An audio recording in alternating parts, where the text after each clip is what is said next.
All right, peace, black family. So yesterday I went to a children's birthday party after I got off of work. Yes, I'm aware. Yesterday was Tuesday. The party was supposed to be on Sunday, but they had a family emergency and had to cancel the party and did not want to waste all the food that was cooked and all the beers and all the birthday cake. So they said, guess what? We having a party on Tuesday. So my homeboy signed a mass text and was like, look, everybody, I know y'all got y'all gifts. I know y'all want to celebrate my son. So, come on by, drop your gifts off, wish him happy birthday, get some cake, get some beer, get some food, and then go on about y'all way, right? Because we don't want the food to get spoiled. So, I get off of work and I go over there, and two interesting things happen. The first thing that happened is I didn't want to come over there, and I just didn't want to drop off my gift and be like, happy birthday, man, and then go ahead and bang it, right? So I stayed around for a little bit. Now, now, before I even start this story, I already talked to my homeboy, and I said, I'm going to make a YouTube video out of this. And he said, it's cool, as long as I don't use his real name. He cool, right? So, boom. And Man is his son's nickname, so I'm not using his real name either. So, before y'all come in the comments and say, why you put your homeboy out there? He already said, I can make the video, because I asked him first, as long as I don't use his real name. Long story short, so, Man has a little brother, right? And everybody was asking, Man, what you want to do, you grow up. And he was like, I'm going to the NBA. Man is very good at basketball. You feel what I'm saying? He's a very young, talented basketball player, right? At a very young age. And everybody's like, okay. So then they asked his little brother, what you want to be when you grow up? Little brother about 7 years old. The little brother said, I want to be a carpenter. I want to build homes. I want to build homes for people. And literally, when the little brother said that, everybody turned back to Man. So Man, what team you gonna play for? So Man, how much money do you gonna make in the NBA? And I was like, whoa. Do you not see this young boy, his little brother, is saying that he wants to have a practical skill, to build a community, to work with his hands, something that can actually come true. Not saying that Man going to the NBA ain't gonna come true, but I'm saying the shit in it, you can see the little boy, his whole essence broke down when he watched Man get all the attention, because children want to be accepted. He watched his brother get all the attention about saying that he want to go to the NBA, and this young boy said a practical skill. And I told his little brother, I almost said his name, but I told his little brother, I said, yo, that's what's up. I'm the only adult over there. Like, that's what's up, bro. Build them homes, get that money, do what you got. Like, we have to stop. I don't even know what to say behind that, but we have to stop that. Whatever that was, the idea of just doodling on a young boy's practical dream, like, I want to build homes. You know what I'm saying? Maybe he ain't know how to say it right. Maybe he say he want to be an architect. I don't know, but he said he wanted to build homes. And all the adults just shift right back to the dream of going to the NBA. So what team you gonna play for? So what's gonna be your jersey number? And just all that attention was given to that child, to Man. I love Man and I love his little brother. You know what I'm saying? Let me think of a name for his little brother. I'm gonna call his little brother Ray, right? And I love Man and I love Ray. You know what I'm saying? But we gotta stop that. Whatever that was, we gotta stop that and start telling our children, yo, yeah, you like giving them praise for wanting to do. I want to be a plumber. Okay, that's what's up. Plumbers make over $250,000 a year. Okay, you know what I'm saying? They be plumbing. Shoot, you're a plumber. You be all the people business unplugging. They like, yo, okay, I see that. Do that.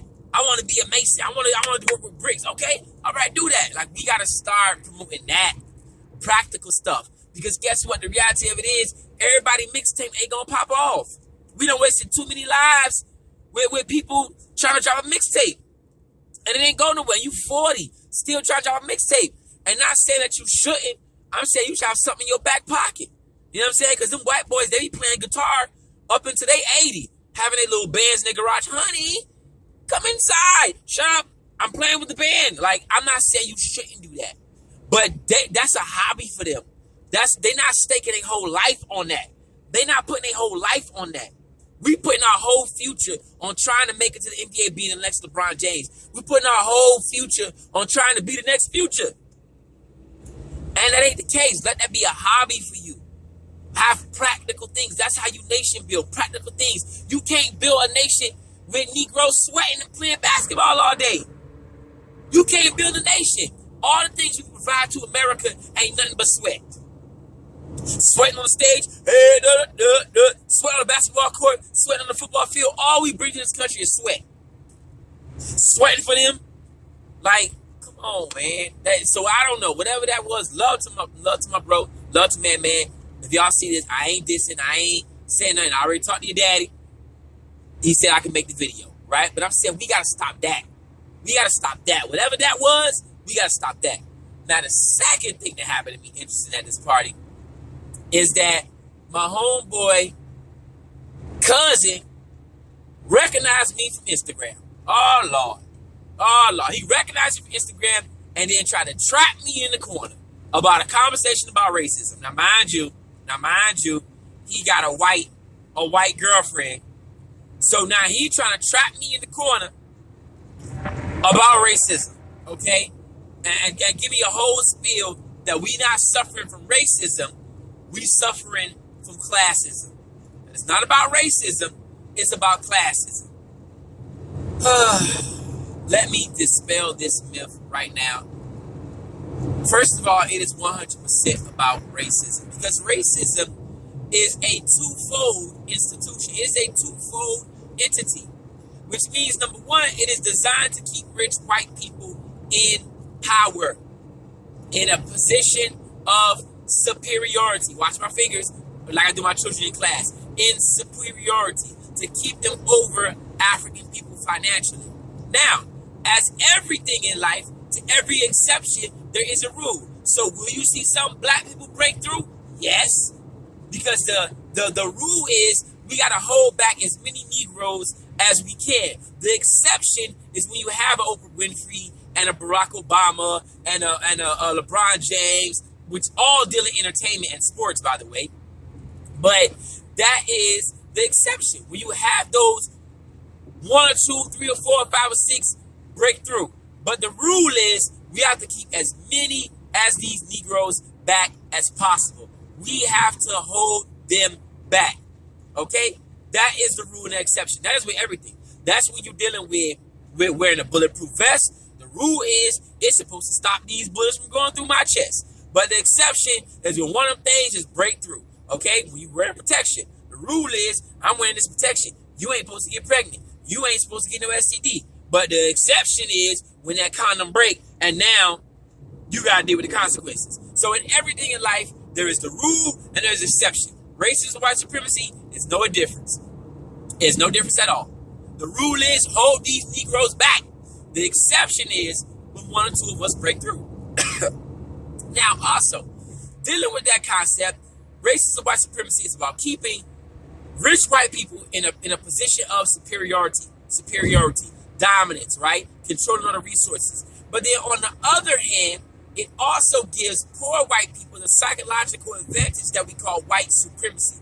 Because every white person, whether consciously or subconsciously, says in their mind every day, at least I ain't a nigga. At least I ain't a nigga. It don't matter if they working at Walmart for 20 years, if they working at Bebe King, how the Haitians say it. It don't matter if they working at McDonald's. It don't matter if they've been in a trailer park for all these years. They feel a confidence in being white. And they say to themselves, at least I'm not a nigga. I've been working at this job for as many years as I can. I don't got no teeth.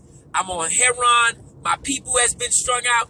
We live in Kentucky. My cousin is my wife. Like, everything is messed up for me. But at least I can say, at least I'm not a nigga.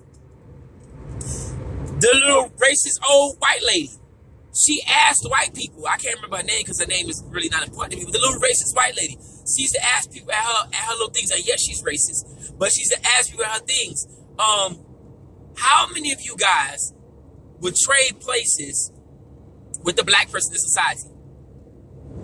Everybody would be like, white people like, oh, hell nah. So they know.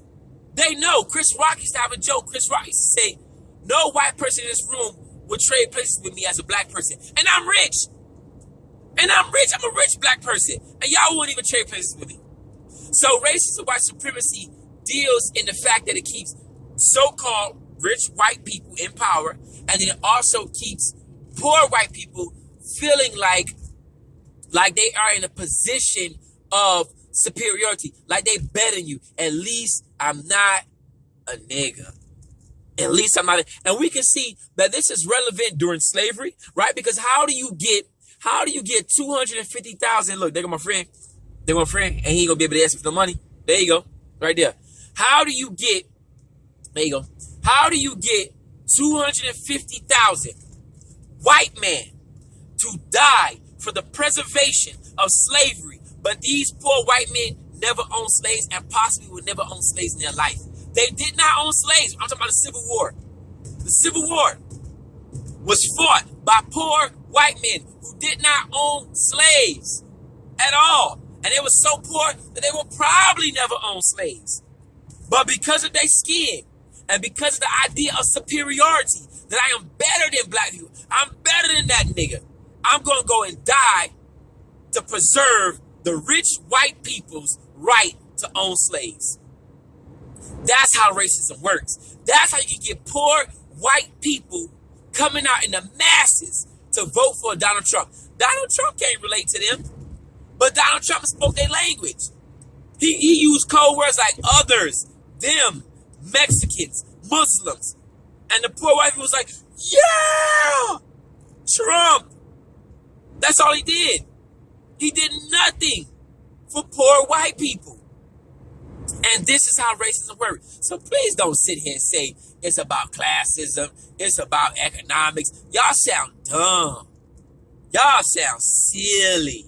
And I hear a lot of black folk who out here acting like they're for the people. But you know what? Let me not say something, because people that got large followers, when you begin to say things about the way they leading the people start saying, oh, you hating. You just mad because they got this many followers, because you not doing this. Because, yeah, okay. All right. And then it takes us 20 years later to reset from their miseducating us, you know what I'm saying, talking about, like these niggas out here talking about economics and black wealth and this and that, but not telling you shouldn't be dating a white person. Like, how that makes sense? Oh, I ain't gonna tell people who to date. What? Ain't that economics too? Ain't that generational wealth too? Ain't that breaking curses too? Like, these niggas out here are frauds, man. But I ain't gonna say no names. Because I could go on and on about the fraud ass community that just be leeching off black folk. But anyway, long story short, please don't say it's about classism. It is 100% about racism. Because as we get on stage and we act like plumb dumb fools, poor white people enjoy that. Why? How do you think that white people can listen to hip hop or rap music and hear all this degrading music and be like, I love this stuff? They can't relate to that. Matter of fact, I'll give you an example. There's an article that came out by this plus size model, right? And the plus size model said in the article, whenever I'm feeling bad about myself, whenever I'm feeling low, I just go around black men and they boost my self-esteem. This is the reality. Poor white people, white liberals, they go around white, poor, ignorant black people because we make them Jesus. The smallest thing that they do, woo! You see what that white boy did? Woo! You heard that white girl sing? Woo! So even the poor white people benefit from it, from a level of self-esteem. Like, yeah, look at these niggas. All I gotta do is put on some Timbs. All I gotta do is put on some Jordans and be like, yo, yo, yo. And I become the king of the niggas. They'll listen to me before they listen to anybody else. I become the king of the niggas. And this is a fact. This is how racism works. It's twofold. They're giving a psychological advantage. This is a fact. So please don't say it's about classism, because we just sound foolish doing that, man. We sound foolish in a lot of areas, man. And if any black leader or black person who claims to speak for black people and ain't talking about marrying black, loving black, and true black empowerment, man, you need to look at them side eye. I'm just saying. But anyway, until next time, family, because the reality of it is, you listen to these fools, it's going to take us 15, 20 years to reset from their miseducation, from the dumb stuff that they telling us. We're going to go out here and get the bag and make regular, poor, white folk rich by marrying their women. And it's going to take us another 20, 30 years to sit back and say, man, blank and blank was wrong about that. Blank and blank, yeah, sent us to get the bag, and we went and got the bag. But at the end of the day, now we lost the bag in one generation. Anyway, until next time, think black, stay black, love black, support black, and that's real African black power.